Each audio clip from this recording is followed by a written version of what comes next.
1,000 years ago, just across the river from modern-day St. Louis, stood the greatest metropolis in North America. It was called Cahokia. At its peak, it was larger than London, a sprawling city of massive earthen pyramids and tens of thousands of people. And then, they vanished. By the time European explorers arrived, Cahokia was a ghost town, swallowed by the earth. For decades, historians assumed they were wiped out by drought, famine, or war.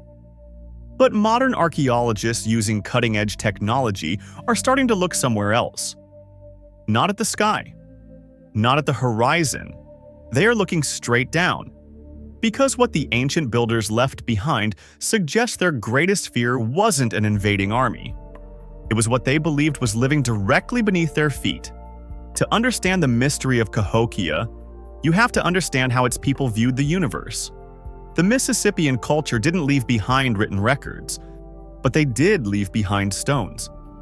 In 1971, archaeologists digging near the base of the massive Monk's Mound uncovered a small sandstone artifact known today as the Birdman Tablet.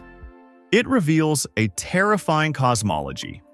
The Cahokians believed the universe was split into three distinct realms: the sky world, represented by the falcon, the earth world, where humans lived, and the underworld, represented by the cross-hatched pattern of a snakeskin on the back of the tablet.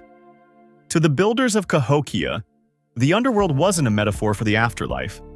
It was a physical, watery, dark dimension right beneath the soil, inhabited by powerful serpentine monsters. They believed that caves, springs, and deep pits were literal doorways to this realm, and their rituals were designed to maintain the fragile barrier between the world of humans and the monsters below. For a long time, the underworld was treated as pure mythology. But then, archaeologists brought ground-penetrating radar and magnetometry to downtown Cahokia. They wanted to see what was buried beneath the Grand Plaza. What they found defied explanation. Deep beneath the surface, the radar pinged massive geometric anomalies.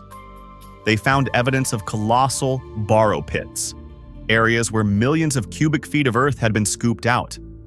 But unlike normal quarries, many of these massive pits inside the city center had been deliberately refilled and reclaimed with layers of specific soils and debris.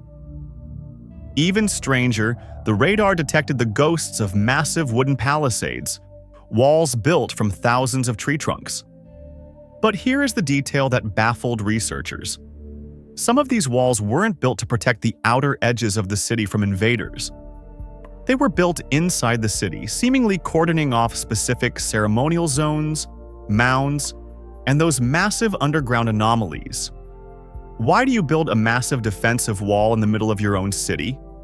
If you combine the modern radar data with the ancient cosmology, a chilling picture emerges. Cahokia was a city obsessed with moving earth. They dug deeper and built higher than anyone in North America.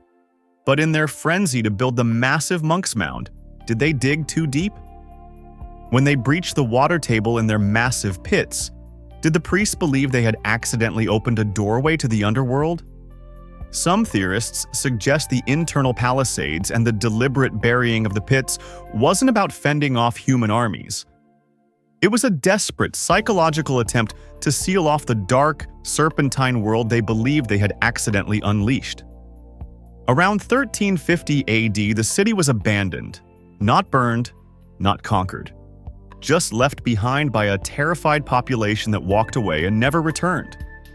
Today, the mounds are quiet, but the radar proves that the earth beneath Cahokia is still hiding massive secrets.